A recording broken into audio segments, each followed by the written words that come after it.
हिंदुस्तान के भावी जिलाधिकारियों को सुप्रभात। हेलो फ्रेंड्स, मैं आपका दोस्त गणेश चंद्र पाल स्वागत करता हूं आपका आपके अपने learning platform M for mathematics के यूपीएससी सीसेट सेक्शन में। तो आइए स्टार्ट करते हैं आज की क्लास। आज की क्लास में हम लोग देखने वाले हैं डाटा सफिशिएंसी टाइप के क्वेश्चन जो कि एज पर बेस्ड होंगे। तो आइए स्टार्ट करते हैं। यहाँ इस क्वेश्चन में दरअसल जो जिस टाइप का क्वेश्चन आपने पढ़ा उसमें आप क्या चूज कर रहे थे?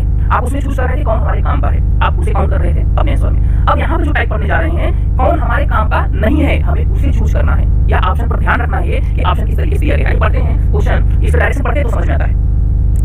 तो डायरेक्शन पढ़ते हैं तो समझते हैं क्या बात है इसमें। Each of these question is followed by three statements. You have to study the question and all the three statements given to decide whether any information provided in the statements is redundant and can be dispensed with while answering the given question. अब यहाँ पे देखिए question हमसे कहा गया है कि यहाँ पर क्वेश्चन 1 से 2 तक दो क्वेश्चन दिए गए हैं। ये क्वेश्चंस तीन स्टेटमेंट्स फॉलो करते हैं या इन क्वेश्चन के लिए तीन स्टेटमेंट दिए गए हैं। इन थ्री स्टेटमेंट में से ये डिसाइड करिए कि भाई इनके जो इन्फॉर्मेशन दिए गए हैं इस क्वेश्चन के लिए इसमें से कौन हमारे काम का नहीं है, अनावश्यक रूप से कौन ले लिया गया है। ठीक है, हमें ये क्या करना है, क्वेश्चन पढ़ना है और उसका पता लगाना है कि इसमें तीन स्टेटमेंट हमारे काम का कौन नहीं है। तो अब आइए एग्जांपल देखते हैं, एग्जांपल से सारी चीजें क्लियर करते हैं। तो क्वेश्चन नंबर 1, एग्जांपल 1 हमें देखिए दिया गया है, कहा जा रहा है what is the ratio of present age of Anna and her mother, मतलब अन्ना और उसकी मां की उम्र का क्या रेशियो होगा वो प्रेजेंट एज का। स्टेटमेंट देखिए 1 क्या कहा है, the sum of the ages of Anna her mother and her father 62, मतलब उसके माता पिता और अन्ना की उम्र का जो सम है कितना 62 है। अब इस स्टेटमेंट 2 का रहा है 5 year ago Anna age was 1/5 of her father age, मतलब 5 साल पहले जो अन्ना थी वो अपने पापा की उम्र की 1/5 थी। और ऑप्शन स्टेटमेंट 3 में कहा जा रहा है 2 year ago the sum of the ages of Anna and her father was 36, मतलब 2 साल एगो बात हो रहा है ना, 2 साल पहले। तो 2 साल पहले अन्ना और उसके पापा की उम्र का जो सम था वो कितना था 36, मतलब 36 साल था। तो ऑप्शन दिया गया है, ऑप्शन में कहा जा रहा है कि जो पहला और दूसरा, ये पहला और दूसरा जो है ये हमारे काम के नहीं है। बी में कहा गया दूसरा और तीसरा हमारे काम के नहीं है, और सी में कहा गया पहला और तीसरा हमारे काम का नहीं है। लेकिन डी में कहा गया कि all first second and third are required, तो हमारे काम का मतलब यहाँ पे रिक्वायर्ड बोल दिया गया है। ऑप्शन में देखिए ऊपर कहा था कि इनमें से पता करिए कौन हमारे काम के नहीं है, रिडंडेंट अनावश्यक है, ध्यान रखिएगा। आइए इसे आंसर देखते हैं, सॉल्व करते हैं पहले से। तो हमने सबसे पहले मान लिया कि अन्ना, उसकी मां और उसके पापा की उम्र ए एम एफ रिस्पेक्टिवली है, मतलब अन्ना की उम्र ए, मदर की उम्र उसके एम और फादर की उम्र एफ है। केस 1 में से कहा गया था कि sum of Anna her mother and her father कितना 62 को मैंने तीनों को जोड़ के क्वेश्चन नंबर 1 बना लिया। स्टेटमेंट 2 में कहा गया था कि 5 year ago Anna age was 1/5 of her father age, मतलब 5 साल पहले अन्ना अपने पापा की उम्र की 1/5 थी। तो हमने 5 साल पहले पीछे गए, ए में 5 साल घटा दीजिए, मैंने कहा था ए को मतलब पहले, तो पहले मतलब पास्ट, तो भैया यहाँ a - 5 हो जाएगा, f - 5। लेकिन हमसे इक्वेशन कहा गया है स्टेटमेंट में कि अन्ना अपने पापा की 1/5 है, तो 1/5 कर दिया पापा की उम्र से अन्ना की उम्र आ गई, क्रॉस मल्टीप्लिकेशन किया, इक्वेशन बना 5a - f = 20। क्लियर रहेगा, इक्वेशन नंबर 2 स्टेटमेंट 2 से आ गया। यहाँ के केस 3 में कहा गया है 2 year ago the sum of the age of Anna and her father was 36 year. तो देखिए यहाँ पे थोड़ी सी गड़बड़ी है, यहाँ दोनों में से हमें अन्ना में से 2 साल पीछे जाना पड़ेगा और उसके फादर में से 2 साल पीछे जाना पड़ेगा, और यहाँ कितना है -2 -4, और इस साइड ट्रांसफर होकर ये कितना हो जाएगा 40 हो जाएगी। क्वेश्चन नंबर 3 में ध्यान से थोड़ा देखिएगा, थोड़ा सा यहाँ से गलती है, यहाँ कितना हो जाएगा 40, मतलब a + f = जो 36 है वो कितना हो जाएगा 40। तो यहाँ से हम देख रहे हैं स्टेटमेंट 1, 2 और 3 तीनों से मिलाकर हमें 3 इक्वेशन मिले, जिसमें से आप देखिए ना a + m + f = 62, a + f = 40 और a 5a - f = 20। तो यहाँ से आप देख पा रहे हैं कि अगर हम स्टेटमेंट पहला और तीसरा ले लें तो हमें यहाँ से मतलब a + f पता है, यहाँ वैल्यू ले जाके 40 रख देंगे, a + f की वैल्यू रख देंगे तो हमें m की वैल्यू मिल जाएगी। यहाँ से भैया स्टेटमेंट मतलब स्टेटमेंट पहला मतलब इक्वेशन 1 और 3 की बात करते हैं हम, यहाँ से इन दोनों को अगर हम ले जाके यहाँ पे पुट कर दें तो देखिए ना,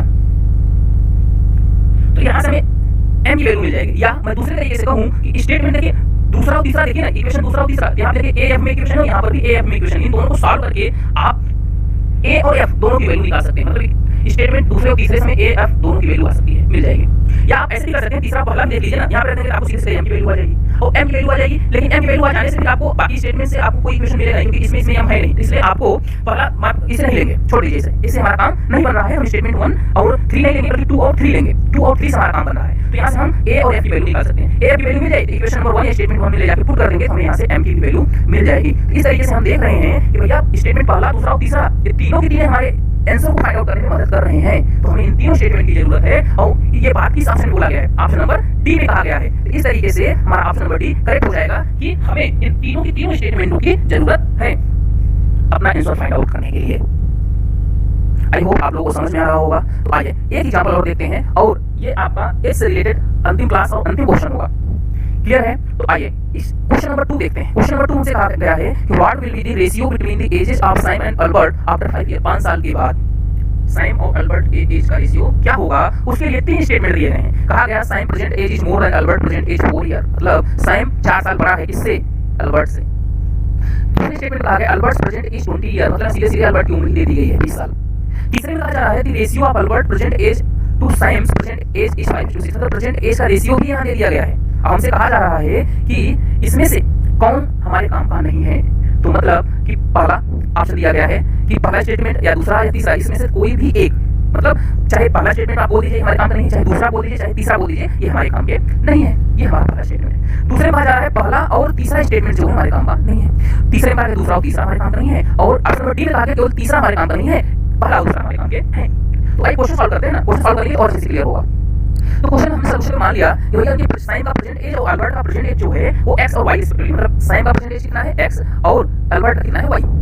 स्टेटमेंट 1 में कहा गया था कि इनके प्रेजेंट एज का डिफरेंस कितना 4 साल, तो x - y = 4। अच्छा से कहा गया था साइम जो है अल्बर्ट से बड़ा है इसलिए x - y, अगर अल्बर्ट बड़ा होता साइम छोटा होता y - x कर। यहां से क्वेश्चन नंबर हमें 1 मिल गया। केस 2 की बात करें तो Albert present age is 20 year, हमें सीधा सीधा बोला गया था अल्बर्ट की हमने उम्र कितनी मानी प्रेजेंट y, तो y = कितना हो गया 20।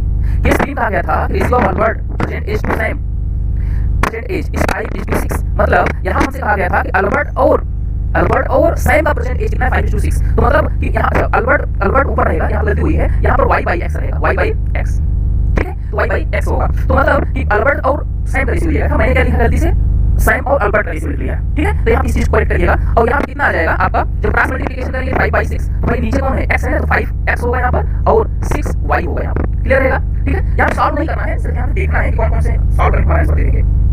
तो यहां से हमें 3 इक्वेशन मिल गए। यहाँ से देखिए 3 इक्वेशन मिल गए। यहाँ पर तो देखिए अब आप चाहे बिल्कुल ध्यान से समझिएगा कि x - y = 4 दिया है, पहला और दूसरा सॉल्व करके आप आराम से यहाँ से x की वैल्यू निकाल सकते हैं। मतलब पहला और दूसरा सॉल्व कर लीजिए, तो तीसरे की कोई जरूरत नहीं है, तीसरा हटा दीजिए। भाई x की वैल्यू चाहिए मिल गई, क्या जरूरत है तीसरे की। फिर हमने कहा ठीक है भैया अब चाहे आप दूसरे तीसरे में भाई y की वैल्यू यहाँ पुट कर दीजिए, यहाँ से x निकाल लीजिए, मतलब कि दूसरा तीसरा सॉल्व कर लीजिए। भाई इसकी कोई जरूरत नहीं, स्टेटमेंट 1 की कोई जरूरत नहीं है कि नहीं।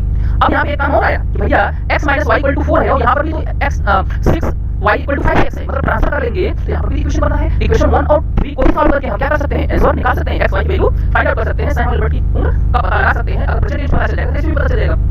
इसका मतलब यहाँ पर स्टेटमेंट 2 भी किसी काम का नहीं है। अगर 2 और 3 को सॉल्व कर, एक और पहले और तीसरे सॉल्व कर ले तो दूसरे का भी कोई यूज नहीं है। इस तरीके से हमने देखा कि बारी-बारी से हर एक, चाहे पहला आप रिलेटेड करते हैं, मतलब पहले को बोल दें किसी काम का नहीं है, चाहे दूसरे को बोल दीजिए किसी काम का नहीं है, चाहे तीसरे को बोल दीजिए, मतलब 2 एटलीस्ट 2 तो साथ में सॉल्व हो जा रहे हैं, इसका मतलब तीसरा भी काम का है। अगर पहला दूसरा सॉल्व हो रहा है तीसरा बेकार है, पहला तीसरा सॉल्व हो रहा है दूसरा बेकार है, दूसरा तीसरा सॉल्व हो रहा है पहला बेकार है। इस तरीके से हमें क्लियर हो गया कि इसमें से कोई भी एक रिडंडेंट हो सकता है। तो इस तरीके से जो हमें ऑप्शन में दिया गया था कि भैया ऑप्शन नंबर ए में कि चाहे पहला या दूसरा या तीसरा बेकार है, तो इस तरीके से ऑप्शन नंबर ए हमारा क्या हो जाएगा, करेक्ट हो जाएगा। आई होप आप लोगों को क्वेश्चन बहुत अच्छे से समझ में आएंगे। तो ये रहा आपका एज से रिलेटेड डाटा सफिशिएंसी का क्वेश्चन और बाकी क्वेश्चंस हम लोग कर चुके हैं। तो यहाँ से आपका एज का चैप्टर समाप्त हो जाता है। कोई भी क्वेश्चंस कोई या कुछ भी आपको पूछना हो कमेंट करके पूछ सकते हैं, कोई भी कंफ्यूजन हो। और वीडियो को लाइक जरूर कर लीजिएगा, आपकी लाइक से मोटिवेशन मिलता है और मेहनत करने का। तो चैनल को सब्सक्राइब कर लीजिएगा। तो आज की क्लास में बस इतना ही। जय हिंद।